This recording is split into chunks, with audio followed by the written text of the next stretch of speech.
ব্যাপারটা এমন না যে আল্লাহ লিখে রেখেছেন বলে আপনি বেছে নিচ্ছেন। যেহেতু আপনি এটাই বেছে নেবেন, তাই আল্লাহ আগে লিখে রেখেছেন।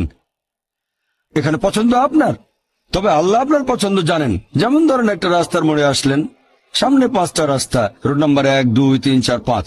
এখানে পছন্দ আপনার, বেছে নিতে পারেন রোড নাম্বার 1, 2, 3, 4, 5। আপনি গেলেন রোড 2-এ। এটা আগে থেকেই লেখা আছে আপনার নিয়তিতে যে আপনি যাবেন 2 নম্বর রোডে। ব্যাপারটা এমন না যে আল্লাহ লিখেছেন বলে আপনি করছেন। যেহেতু আপনি এটাই বেছে নেবেন, তাই আল্লাহ আগে লিখে রেখেছেন। তাহলে পছন্দ আপনার।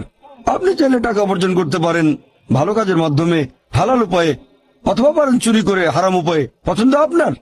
ধরেন চুরি করলেন, এটা আপনার সিদ্ধান্ত। তবে আল্লাহ আগে থেকে জানেন যে এই লোকটা সহজে টাকা পেতে চায়, তাই চুরি করবে। তাই আল্লাহ আগে লিখে রেখেছেন যে এই লোকটা 25 বছর বয়সে চুরি করবে। এখানে দোষটা কার? দোষ আসলে আপনার। তবে আল্লাহর আছে ইলমে গায়েব, তাই তিনি আগেই লিখে রেখেছেন।